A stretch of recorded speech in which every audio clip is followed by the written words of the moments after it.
And in 2021, the team closed over 2,200 transactions. Ryan, did we add a zero on that, or is that legit? 2,200 transactions? No, we did. We did. Yeah, it's been a busy Nuts. market for a lot of us, of course.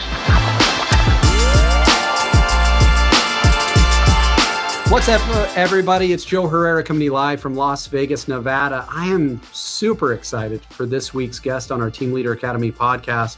As you know, we're always looking for the best team leaders across the country, people doing big things, especially in the shifting market. It's super cool to see people whose businesses are growing while everyone else is worried about shrinking. So let me read a little bit before I introduce Ryan. Let me just read a little bit of his bio. So Ryan grew up in Minnesota, graduate of Notre Dame University just after the great Rudy Rudiger himself. Right. And probably right before Manti Te'o and the catfishing and all that fun stuff. Yeah. He's the founder of the Minnesota real estate team.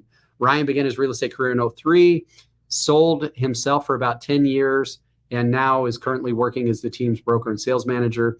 The Minnesota real estate team, this is nuts, has been the number one selling RE/MAX team in Minnesota every year since 2006, which is crazy. And in 2021, the team closed over 2,200 transactions. Ryan, did we add a zero on that, or is that legit? 2,200 transactions? No, we did. We did. Yeah, it's been a busy market for a lot of us, of course. Now, Ryan is also half of the piano playing duo, the O'Neill brothers, which sounds equally interesting. So I don't even know where to start. I mean, talk about how many agents do you have in your world to do 2,200 transactions? Yeah, Joe, first of all, thanks for inviting me, having me on. Super honored to join you. I've loved following you, your work over the years. And so thanks for all that you do for the real estate community and fellow agents, team leaders. We have been, regarding the size of the team, we've been a very similar size for probably the last 4 to 5 years. Anywhere between, I'd say 150 to 170 agents, kind of somewhere in that capacity. And it's really been sort of a kind of slow and steady growth over the years, since, almost 20 years now, since 2003. Yeah.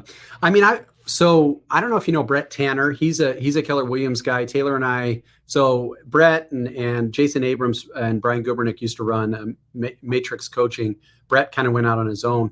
He's always told us as team leaders, you can pretty much expect on average for every agent that is in your ecosystem for at least a year, you're probably going to get about 18 deals per agent.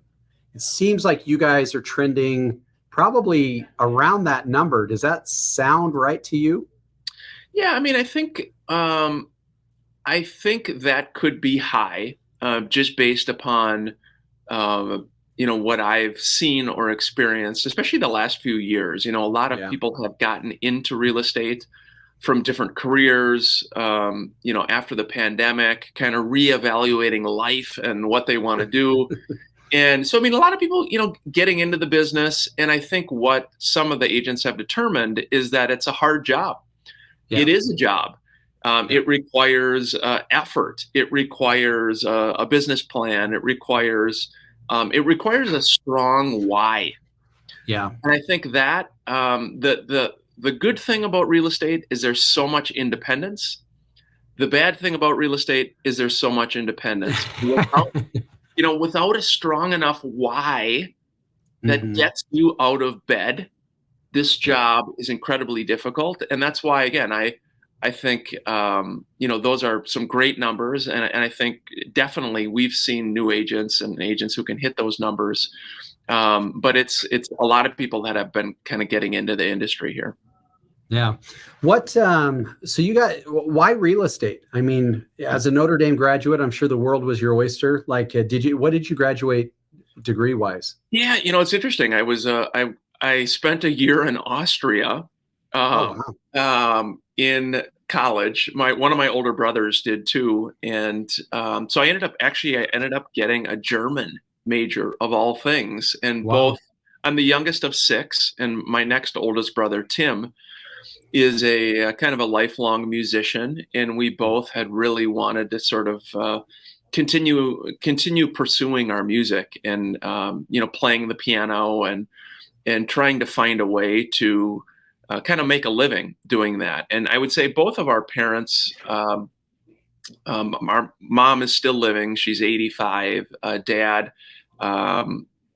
died younger. He was only 68, but they were both really supportive as parents of kind of looking within, following your heart, and determining what you want to do, what you enjoy doing. And so for me, after college, like a lot of us, trying to figure out what do I want to do when I grow up. And, for me, I had an interest in investment property, and I bought a duplex here in the Twin Cities in Minnesota, became a landlord, and liked the idea of real estate and starting to buy some investment property. But more importantly, I liked the idea of starting to work with other people who were looking to do the same thing. And so for me, I would say why real estate is, my heart is really about people. I mean, if I had to just sum it up on a daily standpoint, it's where I get my energy. It's really kind of how I'm wired, is being around people, caring about people, trying to help people.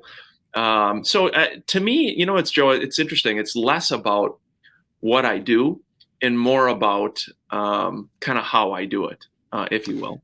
No, I love that. So yesterday I was in Boise, Idaho. We had an event up there, about 200 agents. And I've come to the realization over the last couple of years, I got in the industry around the same time you did.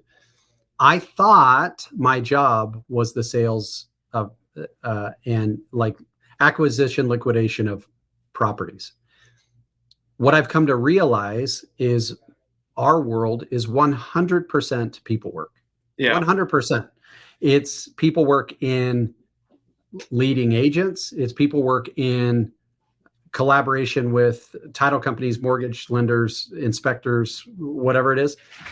And then ultimately it's the human need of shelter is what we all think we're getting into, is the hawking of houses. But in order to succeed at the level you've succeeded over a long period of time, you have to be really great with people. So this is maybe a hard question to answer, but would you evaluate yourself as a natural people person, or is it a skill that you've worked on through nurturing your ability to connect with people? Because nobody can build what you built without being a great people person. Yeah, I think it's maybe a little combination of both. As you're watching this or thinking about your team or growing a team, the human aspect of it is whether you call it the emotional intelligence, the awareness. Some of those things are just so critical, and I think we can all learn. We can all get better. I can improve. I can get better in many areas. But I think what happens as a team leader is, you're trying to find agents, recruit agents, and you have to remember that, again, the team is not about you. Right. And at the end of the day, people are going to come and go for a variety of reasons. People may join your team. People are going to leave your team. And you have to remember, as a team leader, what I would say is you don't control as much as you think you do regarding people, regarding that, and whether or not people decide to leave. Or, and I've had a lot of good friends who have been with our team who started their own brokerage, who started their own real estate team, who went off to different firms and different things. And so I think as team leaders, focus on being the best version of yourself that you can, in providing value, in showing that human support to your agents. But remember, again, bigger is not better. So more agents, not necessarily better. That can be more problems. And then I think the other thing I would say is just know yourself. Sometimes agents, Joe, as we know, they feel like there's always a next level. In other words, okay, I've been a successful agent for 10 years. I now need to do a team thing. I need to have teams. I need to recruit or agents. I need to recruit agents. To your point about people, it's a totally different skill set. And there isn't always a next level. So you have to be aware. Ask your spouse, ask a good friend, and just say, what do you think? Do you think I'm a good listener? Am I understanding? Am I caring? Do I care about other people? Are these all strong qualities that I have that will make you a good team leader?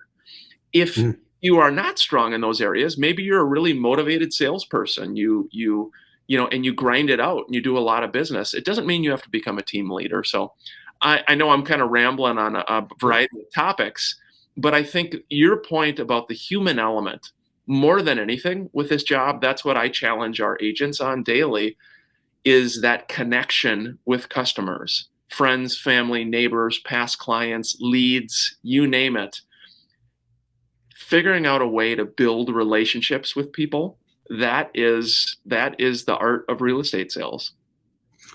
No, I love it. And I love what you said. I one of my favorite movies, I watch probably more often than I should with my kids, is Ratatouille. And the Hmm, principle behind Ratatouille is anyone can cook. yeah, So to some degree, I think there's the misnomer in our industry that everyone can lead, everyone can sell, everyone can run a team, everyone can run a brokerage. right. What I've become obsessed with over the years is, if we walk into a doctor's office, there are 4 or 5 different careers happening in that one office. Like if I go to a dentist, the individual who sets the appointment and welcomes you to the office has a career to do that. The person who sits you down, does an evaluation, and like takes your x-rays is a career. Yeah, The dental hygienist who comes in and cleans your teeth is a career. The dentist is a career. And the billing specialist who works with your insurance and takes your payment is a career. And so, as real estate right. professionals, we think in order to earn our keep, we have to play every single role in that office. Yeah, So, talk a little bit about your world.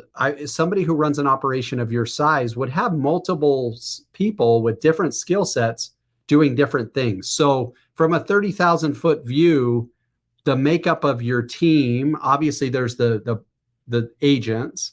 You may have divided those into buyers and sellers and showing agents and ISAs and whatever. But what does the construction of your team look like from a 30,000-foot view? yeah. I think one tip I would share with everyone is find a way to create kind of win-win relationships with Mm. others in the industry. And just a really small example for me. So I started with a local firm here in the Twin Cities called Edina Realty. When I started Yeah. in the business, had a wonderful sales manager, great guy. Still am friends with Bill, and just a great guy. I ended up meeting the gentleman who started our particular brokerage, which is a Remax, and Hmm. really liked him. He was like an older brother to me, very trusting, very helpful. And I told him about this team thing and wanted to grow a team, and he was supportive of it. And so over the years, now, almost 20 years of being with the brokerage, the natural thought is, again, there's a next step, there's a progression. You need to be a team leader. You need to start a brokerage. You need to do all these other things. For me, I'm a little bit about how can we make it good for everybody. And Right. so over the years, I have been part of, I don't own our brokerage. So we're probably a 600 agent brokerage. And a lot of people would say, well, geez, you're giving up all this revenue. Why are you doing this? For me, it's about being smart with your time, with your energy and your day, and doing what you want to do. So we've been able to plug in, Joe, to a great brokerage operation that has 21 offices across the Twin Cities. So that helps tremendously in a variety of ways: recruiting, retention, all sorts of things. They've got a great front desk staff, a great accounting staff, a great operation, a kind of a well-oiled machine. So for us as a team, what we've been able to do is to kind of plug into that operation. And administratively, for me, I have probably less folks than people would think of. I have kind of Right. a long time right-hand person to me who helps with a lot of our lead flow, a lot of my daily communication. She's on my email every day. We've got a internal help desk that's Mhm. manned by 3 or 4 brokers, longtime brokers on our team. So when there's a problem, the agent can call the help desk. It rings all of their phones. It's a collective email. So we've got that support piece is super important to me and to our agents. We've got some folks from a retention standpoint that all they're doing is reaching out to our existing agents to see how they're doing. And again, a small tip for team leaders: your best. I forget who said it, Joe, but there was a comment that said your best marketing is showing your people you care. Right. And a simple way you can show people you care is by have some kind of retention plan. Do you call them? Do you talk to them? Are you trying to help them? I think so many of us get in this business of more agents, recruiting, recruiting. Right. Right. You know what's funny, Joe? I am not really a hardcore recruiter at all. Almost our entire team has kind of been built organically from a lot of referrals. And part of it is I have friends at all the companies at, Coldwell Banker, Edina Realty, Keller Williams, all these, very good companies. And Right. I don't know, I'm not the guy that's going to call them and just say, hey, look, we're the best Yeah. and you need to come join us. I think I just want to be an option when people are looking and provide meaningful value to them. And so anyway, long answer to your question, we're lighter administratively than a person would think, partly because we're plugged into a good operation. But yeah, so anyway. Well, I think I love what you're doing. It is so intelligent in today's space. So I was a Remax guy for 10 years. We then opened up 2 independent brokerages, and then we Yeah, recently transitioned into more of a national brokerage. But most people don't think enough about their brokerage relationship to ask themselves, how am I leveraging this? Um, how am I leveraging this to help run my business more efficiently? yeah. And one of my favorite Instagram reel I ever put together, and it's not my most viral one, but it encourages the agent, it encourages the person who belongs to a brokerage to ask themselves, we so often think, what is my team leader doing for me? What is my brokerage doing for me? What I did in this video is I said, are you a good investment? Like, if you're on a team as a team member, are you a good investment for that team leader to put their time into you? Sure. For your team, I think you probably have evaluated what is your company doing for you and what are you doing for your company? Because there's so often this take mentality from both team leaders and team members taking from the team leader and team leaders taking from the brokerage without saying, like, is your office good for you and are you good for your office? And so I Right. think if we pulled the ownership team of your brokerage on here and said, hey, how does his group benefit your world? They would probably shower you guys with praise for all the things you do to help their world succeed, just as you've done with them. So Talk a yeah. little talk a Sorry, little Joe. bit about Oh, no, no, no. Talk a little bit about your personal, like, that self-evaluation game. Maybe it's a spouse that helps you, maybe it's your family, maybe it's your agents. If somebody said to you, like, hey Ryan, what's your superpower? What would you say that for someone to achieve what you've achieved, they have to be abnormally good at something? And probably abnormally, right? I mean, you look at the people in the world, like Ben Kinney is abnormally good at processes and organization. Ryan Serhant is abnormally good at telling his story and branding and marketing. So, like, anyone who's achieved anything really great over a long period of time has great strength. So, what would you say is your greatest superpower, the thing that has enabled you to not just succeed, but succeed for such a long period of time? Yeah, I mean, I was thinking about this. I mean, truthfully, I don't think there is anything that is unbelievably like a superpower that, as I sort of self analyze. But what I would say is that I like so many of you, am really I put in a lot of time. I do put in a lot of time and effort. I'm kind of a student of the game, and so I like to work efficiently and smart. And I think ultimately I care. I think it's just the way our family is wired, that meeting with agents and genuinely wanting what's good for them and what's best for them.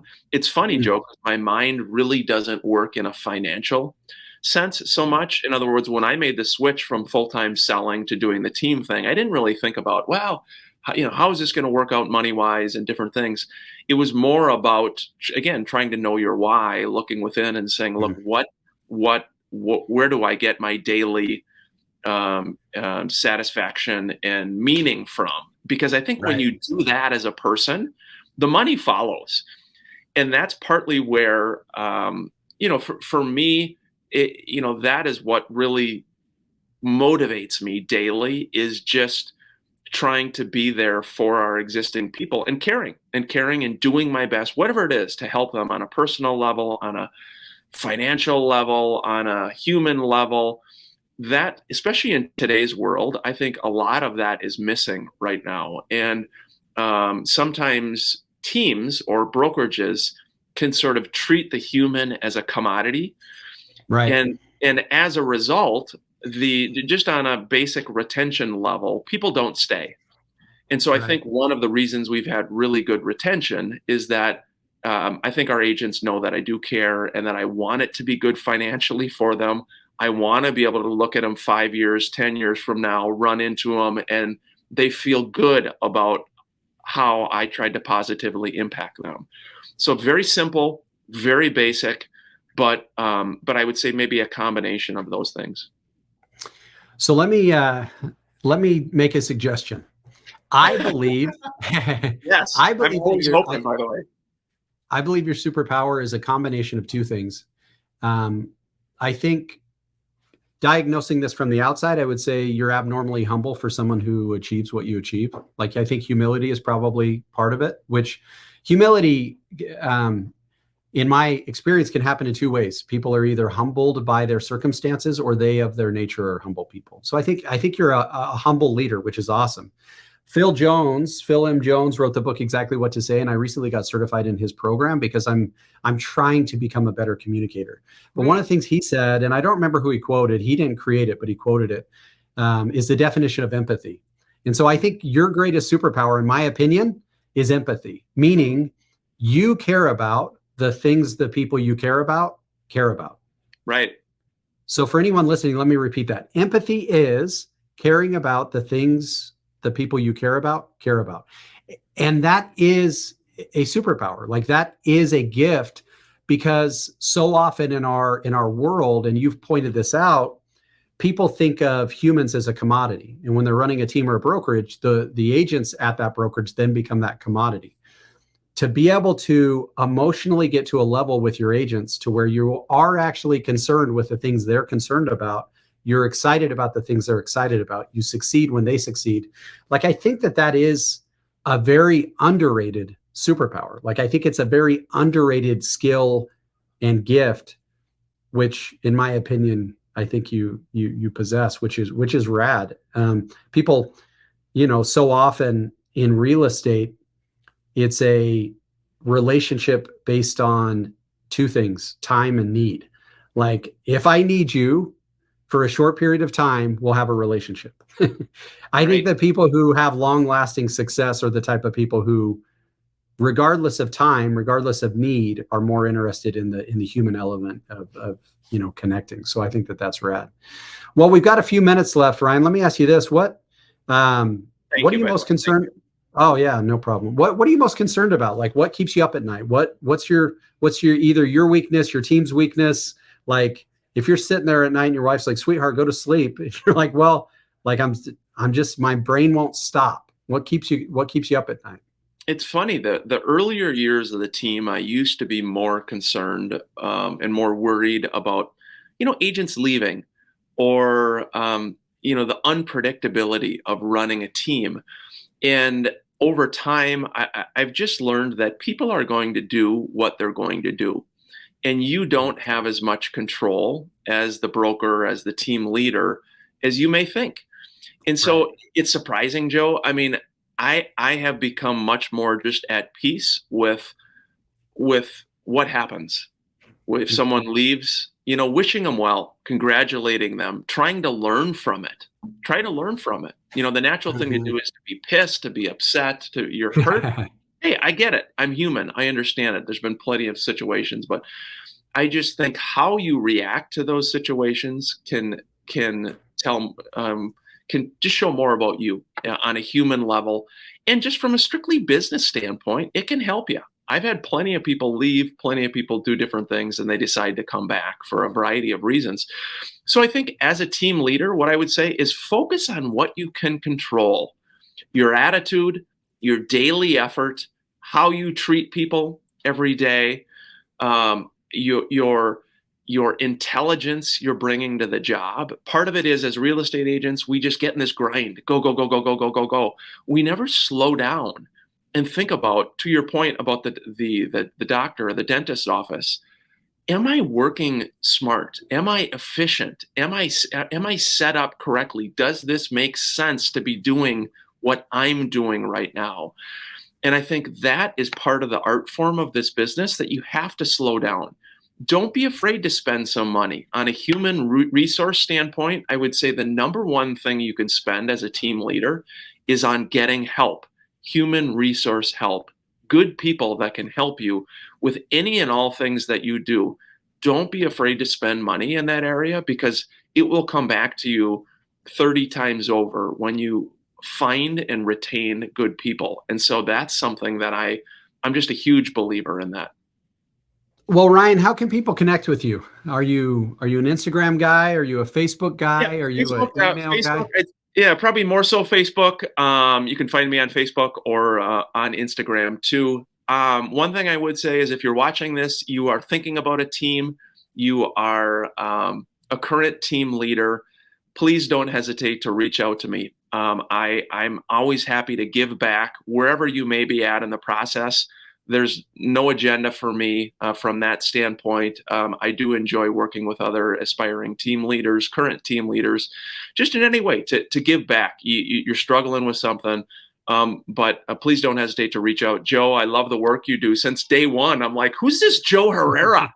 I like this guy. I'm impressed with you, man. Day one, I'm like, I think it was through our curator site. And I'm like, look at this guy, the ads, the Facebook stuff. I'm like, this guy's bright. He's going places.